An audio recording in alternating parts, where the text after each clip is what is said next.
Just before we get started with today's video, I do want to share with you the Ridge wallet and more. Get to that in a minute. Also, what's fantastic about Ridge, they've recently introduced this. What you do is you swap out the strap on the back, you pop this one on, which can have an Apple AirTag in it, so you'll never lose your wallet. I don't know about you, something I do fairly often. And speaking of keys, Ridge key case, this is brilliant. It's a Swiss Army knife for your keys. These are all my work keys in here. No jangling about.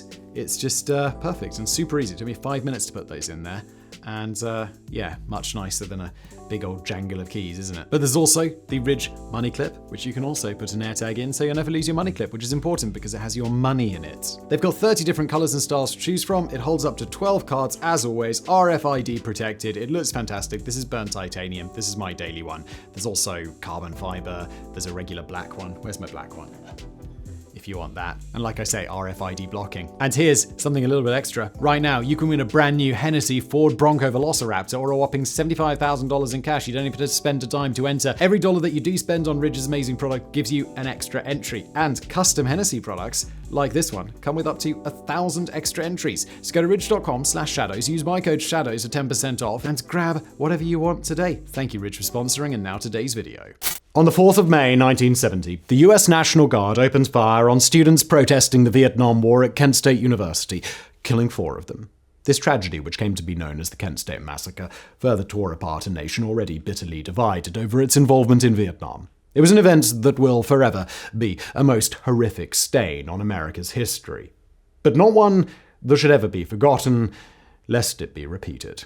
Today we're going to be presenting a comprehensive history of the massacre, examining its immediate and long-term causes, looking at how the events themselves played out, analyzing the aftermath, and above all else, memorializing the lives that were lost on that tragic day. And with all that said, let's begin.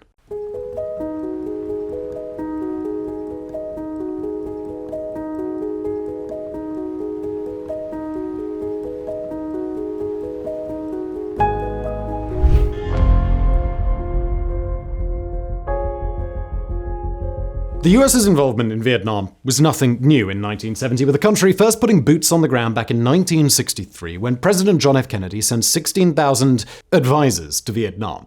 US involvement only expanded throughout the decade, and by 1968, over 500,000 US service personnel were deployed to the country. Despite these huge numbers, however, no victory proved forthcoming, and the increasing unpopularity of the war back home, which was increasingly being seen as a pointless intervention, saw President Richard Nixon take the victory in the 1968 presidential election, specifically due to his promise to end the war. This promise proved to be a lie, however. The US commitment to the war only continued to increase, and with it, the war's unpopularity at home also increased, spurred in particular by events such as the My Lai Massacre of 1968, in which US soldiers rampaged and slaughtered 504 Vietnamese civilians, and the introduction of the US's first draft lottery since World War II on the 1st of December 1969. The unpopularity of the war reached an apex on the 30th of April 1970 when President Nixon announced the start of the so-called Cambodian incursion, the invasion of Cambodia.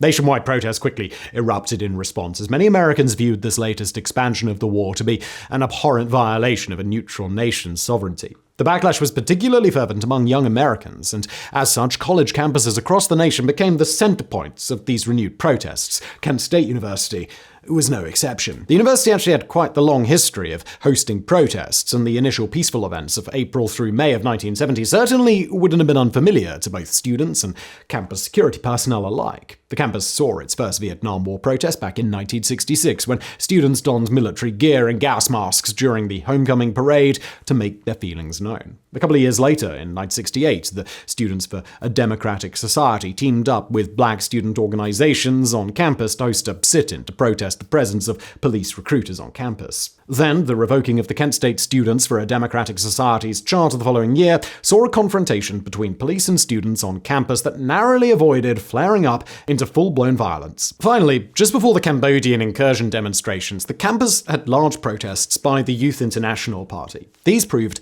significantly more inflammatory than previous protests, with chants of "kill your parents" and threats to napalm a dog, causing great concern among the campus security and local police forces, who failed to see the obvious hyperbole in these statements.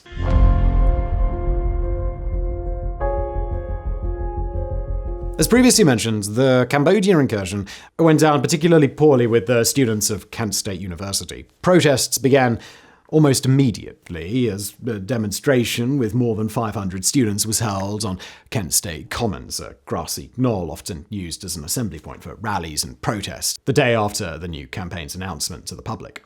The initial protest concluded promptly and peacefully, with the crowd voluntarily dispersing to attend classes a little after noon. This was intended to be it for a while. No further protest was planned until the 4th of May. But events got ahead of themselves that night when tensions came to a head outside of a bar downtown. Police presence in the town was heavy. They knew that the students of Kent State were angry, and given that those emotions would be getting mixed with alcohol, the police deemed it prudent to keep an eye on the drinking holes frequented by Kent State students. This precautionary move by the police, however, achieved nothing but throwing a match onto a primed bonfire as at closing time, angry words directed towards the police crescendoed into the throwing of bottles and rocks, and soon enough a crowd made up of 120 bikers, students and locals had formed, and tensions were ready to explode. In response, the entire Kent police force, as well as supporting officers from surrounding counties, were called into action, and the crowd was soon enough broken up and dispersed with tear gas before the situation escalated into wholesale violence.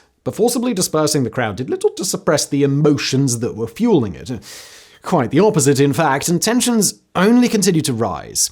These rising tensions resulted in a bitter crescendo of emotion on both sides the following day. City officials and businesses downtown received threats in response to the following night's crackdown. Stories of these threats were then fed through the establishment rumor mill, and soon enough city officials believed the revolutionaries in Kent were out to destroy both the city and the university. More specifically, the rumour mill had informed Mayor Leroy Satram that the Reserve Officers Training Corps building, the local army recruiting station, and the post office were all going to be targeted for destruction that night, and in response, Satram called Ohio Governor Jim Rhodes to request the deployment of the Ohio Army National Guard to Kent. The National Guard arrived in town that evening just as a large demonstration was underway on campus. The rumours proved to be not entirely unfounded as well, because back downtown, the Reserve Officer Training Corps building was indeed burned down during the evening, and the responding firefighters and police officers found themselves pelted by rocks as they tried to bring the blaze under control. In response, the National Guard deployed tear gas to break up the crowd and began arresting curfew violators. The following day, on the 3rd of May, tensions only continued to escalate as Governor Rhodes denounced the whole movement as un-American. He went on further to claim that he would drive these revolutionaries out and eradicate the problem. But it is worth noting that despite this clear escalation from the governor, he never actually obtained a court order declaring a state of emergency, as he really should have done.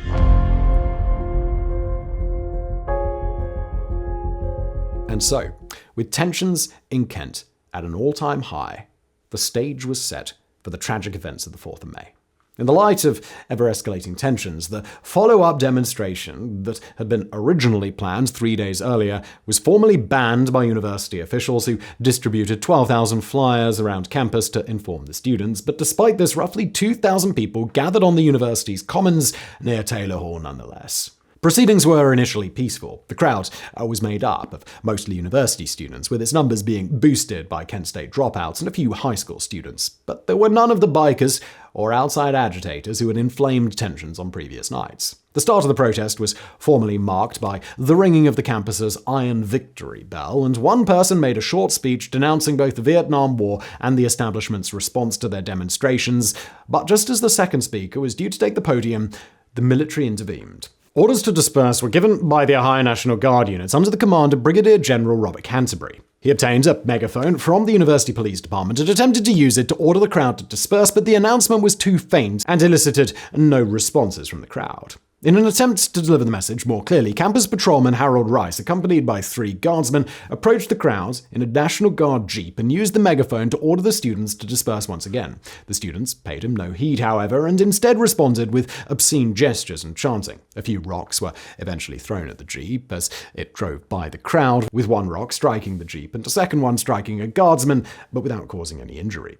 The National Guard then escalated their methods and attempted to disperse the crowd with tear gas fired from M79 grenade launchers, which completely failed to break up the protest. Some canisters fell short, others were made ineffective by the direction of the wind, and some were thrown back at the National Guard by the protesters. One last demand to disperse was then made over the megaphone, which received the exact same dismissive response as before.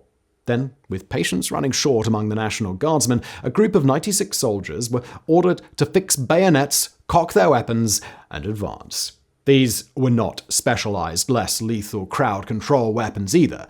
They were combat-proven M1 Garans, loaded with live ammunition. In the face of the approaching wall of steel, the students retreated up and over Blanket Hill, heading out of the Commons area, with the National Guardsmen pursuing them the entire way. The students then moved further northeast along the front of Taylor Hall, with some continuing towards a parking lot in front of Prentice Hall. The Guardsmen then broke off and headed toward an athletic practice field enclosed by a chain-link fence. They remained there for about 10 minutes, unsure of how they should proceed. The bulk of the students, meanwhile, regrouped and assembled to the front and left of the National Guardsmen on the veranda of Taylor Hall, while others were scattered between the Taylor Hall and Prentice Hall parking lot. A number of the students who had retreated beyond the practice field fence then began pelting the National Guardsmen with rocks and other improvised projectiles, and in response they were ordered to shoulder their weapons and aim them toward the crowd. Now, the exact number of rock throwers is unknown, but certainly small, no fewer than 10 and no more than 50. The Guardsmen held their position in the athletic field for several minutes as missiles continued to trickle towards them. Then, at 12:24 p.m., tragedy struck. An unknown soldier flicked off the safety on his rifle and emptied his 6-round magazine into the students. A most horrific chain reaction then followed, in which several other soldiers followed his lead and did the exact same thing. The shooting lasted for 13 seconds, in which time 67 rounds were discharged, killing 4 students and wounding 9 others. Many of the protesters initially did not react when the shooting began. At this point, they were well accustomed to the deafening crack of discharging weaponry, having been on the receiving end of 40mm tear gas cartridges for the past several days. A few of the protesters reasoned that the National Guard must have been firing blanks out of their guns. After all, why would they respond to a few stones with live fire? Most of the protesters, however, were simply unaccustomed to firearms and had no reason to believe that the firearms the National Guard were carrying were any different to the less lethal varieties they had encountered on previous days. Whatever ultimately motivated this initial confidence, however, it was quickly shattered when their fellow protesters began falling to the ground around them. The majority of the protesters fled the scene immediately, with a few brave souls remaining on the scene to attend to the casualties. It did not take long for this initial fear to pass in the survivors, however, and it was replaced by a whole other emotion: anger. Within an hour, a large group of students had gathered in the Commons to demand an explanation from the National Guard and express their anger. But they were given no explanation. They were just given an order: disperse immediately or face another round of shooting.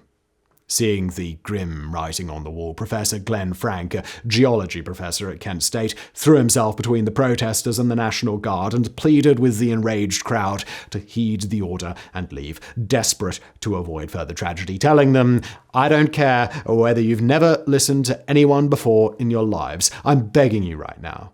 If you don't disperse right now, they're going to move in, and it can only be a slaughter. Would you please listen to me? Jesus Christ, I don't want to be a part of this."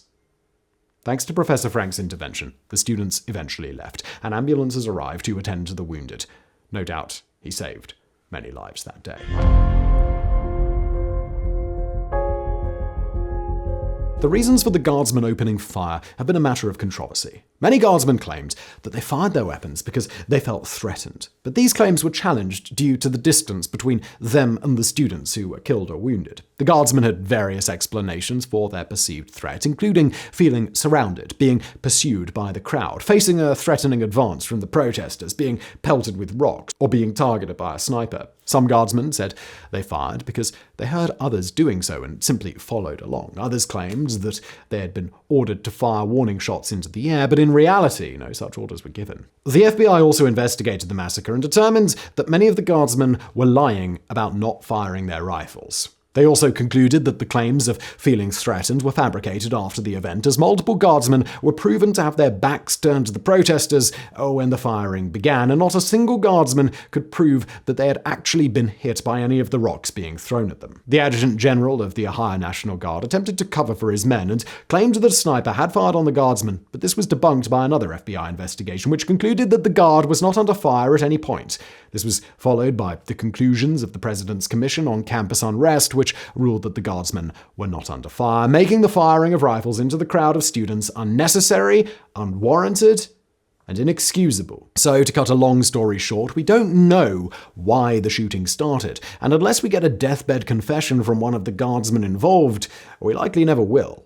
All we do know for certain is that the guardsmen were not under fire from any sniper, and that none of the rocks being thrown at them were even reaching them, much less actually doing any damage.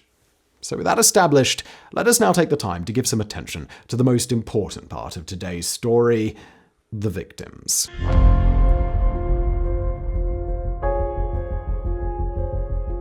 Alison B. Krause, distance from National Guard 343 feet, 105 meters, fatal left chest wound, dead on arrival.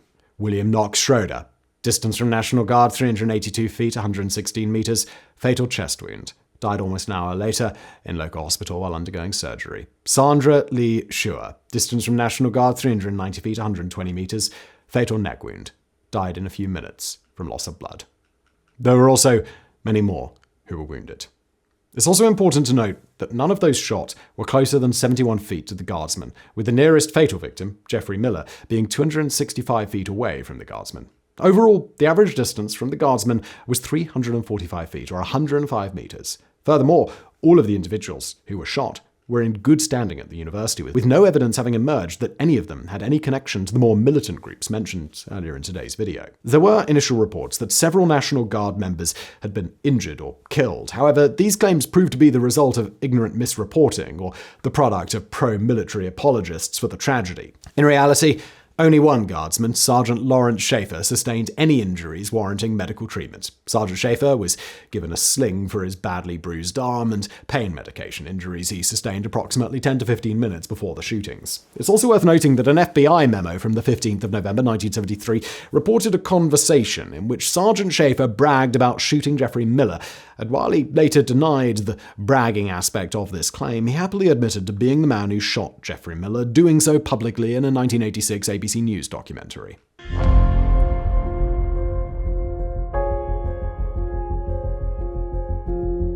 The events at Kent State had a significant negative impact on public opinion regarding the US's involvement in the Vietnam War, generally, and the invasion of Cambodia specifically. John Philo, a photojournalism student at Kent State, captured the infamous image of Mary Ann Vecchio screaming over the dead body of Jeffrey Miller. This photograph, which won a Pulitzer Prize, became one of the most powerful images of the anti-Vietnam War movement. The shootings led to nationwide protests and strikes on college campuses, causing over 450 schools to close. On the 8th of May, there were violent confrontations between protesters and the National Guard at the University of New Mexico and at a New York anti-war rally that became the Hard Hat Riot. The Nixon administration's reaction to the shootings was perceived as insensitive by many in the anti-war movement. Press Secretary Ron Ziegler referred to the deaths as a result of dissent turning to violence. Nixon's chief speechwriter, Ray Price, meanwhile, described the resulting demonstrations in Washington, D.C. as civil war.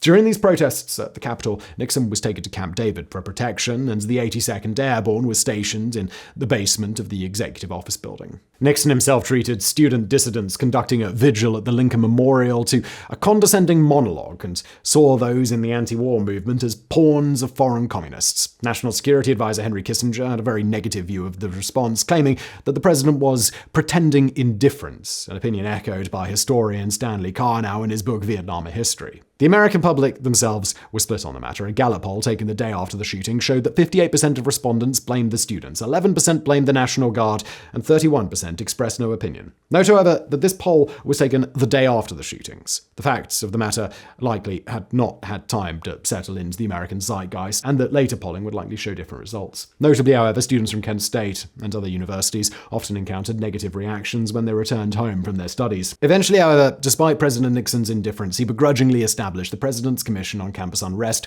also known as the Scranton Commission, in June 1970. It was tasked with studying the dissent, disorder, and violence occurring on college and university campuses across the nation. The commission took only a few short months to render its verdict and published its findings in September 1970 in a report that concluded that the Ohio National Guard shootings at Kent State on May 4, 1970 were completely unjustified. Specifically, it claims that the guardsmen's belief that they felt threatened was completely irrelevant, as no logical assessment of the situation on the grounds could in any way come to the conclusions that a largely peaceful assembly of protests with a few violent elements throwing stones could in any way warrant being dispersed with live fire. The dark events that unfolded on the 4th of May 1970, if nothing else, exemplified the tensions and divisions that tore apart the US during the Vietnam War. But while we try to make sense of, process, and contextualize those events, we must never lose sight of the human tragedy at the core of the story, because however we might intellectually dress it up, this was the story of 4 students who left home to express their constitutional right to speech, and they never returned. And that should never be overlooked or forgotten.